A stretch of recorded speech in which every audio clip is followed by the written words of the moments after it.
Good afternoon or morning, depending on where you're at. This is JC, St. Louis's oldest living hippie, and I'm here to bring you an article or several articles on the suspension of Jimmy Kimmel's Late Night Live on ABC, which is owned by Walt Disney, another cowardly act by media corporations, such as the one by CBS for firing.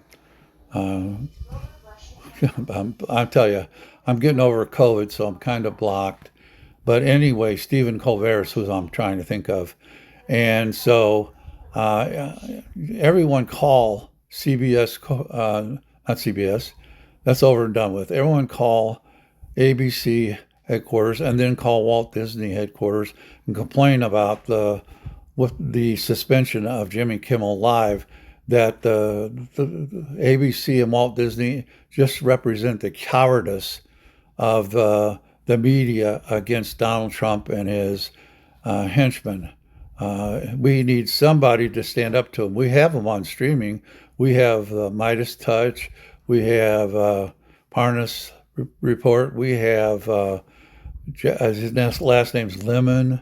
We have all kinds of people on different media that are staying up and standing up against Trump and his organization and his road to become a dictator, the fascist road that he's on right now.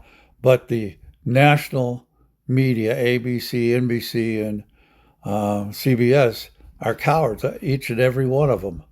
They're cowards for two reasons. They don't want to be sued by Trump, and the other reason is that they're afraid they'll lose their advertisers. Well, fuck those advertisers and fuck being sued by Trump, because his $15 billion lawsuit that he just filed over the airing, I guess it was the airing by of Kamala Harris during the campaign, was just thrown out of court by a federal judge in Florida because he basically it was a frivolous lawsuit with no merit. And that may or may not last because the judge gave him 28 days to refile. But anyway, I think that anything that Trump could file would be frivolous in my mind if I were the judge. And here is, I want you to listen to this. Here is several takes on this. If it gets too long, please listen to it all, but if it gets too long, I'll cut it off. But several takes on the removal of Jimmy Kimmel from late night ABC. Late night shows address Jimmy Kimmel's suspension with humor and solidarity. Published by AP News. Jon Stewart, Stephen Colbert and Jimmy Fallon opened their late-night shows Thursday using a mix of humor and solidarity with suspended ABC host Jimmy Kimmel. Stewart opted for satire to critique ABC suspending Jimmy Kimmel Live indefinitely following comments he made about the assassination of conservative activist Charlie Kirk. Colbert took a more serious approach, calling his suspension blatant censorship. Fallon praised Kimmel and vowed to keep doing his show as usual. Then an announcer spoke over him and replaced most of his critiques about President Donald Trump with flattery. Their guests the day after Kimmel's suspension, which also came 2 months after CBS said it would cancel Colbert's show, varied widely. Fallon's guests were actor Jude Law, journalist Tom Lamas and actor and singer Jonathan Groff, none of whom addressed Kimmel's situation. Stewart and Colbert interviewed guests who could address censorship concerns raised by Kimmel's suspension. Journalist and Nobel Peace Prize recipient Maria Ressa spoke to Stewart. When Stewart asked Ressa, the author of How to Stand Up to a Dictator, tips on coping with the current moment, Ressa recounted how she and her colleagues at the news site Rappler just kept going when she was faced with 11 arrest warrants in 1 year under Philippine then-President Rodrigo Duterte. We just kept doing our jobs. We just kept putting one foot in front of the other, Ressa said. Stewart makes special appearance to skewer Kimmel's suspension. Stewart's show opened with a voiceover promising adherence to the party line. "We have another fun, hilarious administration-compliant show," it said.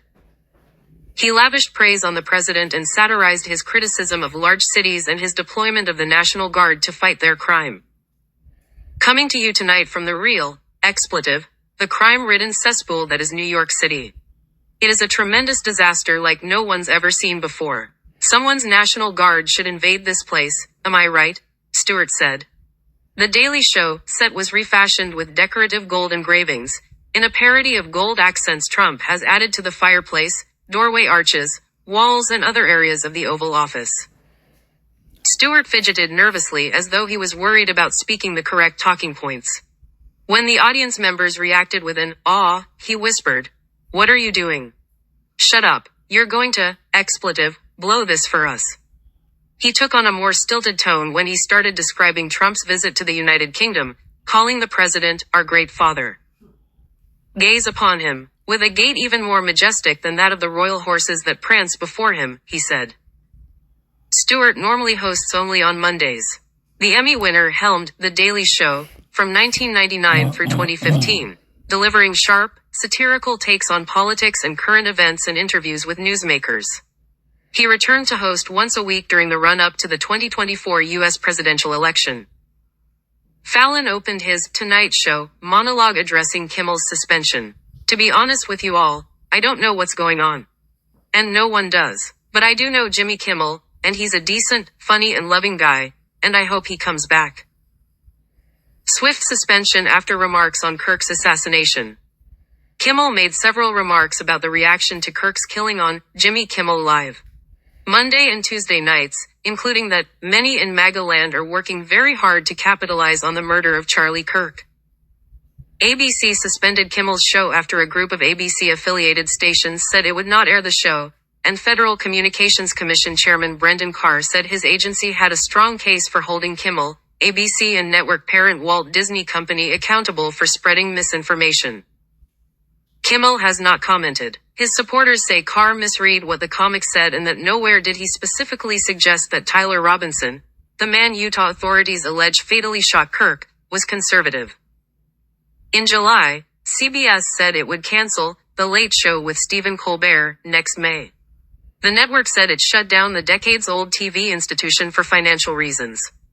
But the announcement came 3 days after Colbert criticized the settlement between President Donald Trump and Paramount Global, parent company of CBS, over a 60 Minutes story. Well, that's far enough. It's getting late. Just realize that what we are in is in a dictatorship that's trying to overthrow the First Amendment, which is the right to free speech, by the media. So Jimmy Kimmel, Stephen Colbert, and any of the rest, Jimmy Fallon, all have the right to say what they want to say because of free speech. Even hate speech is protected under the First Amendment.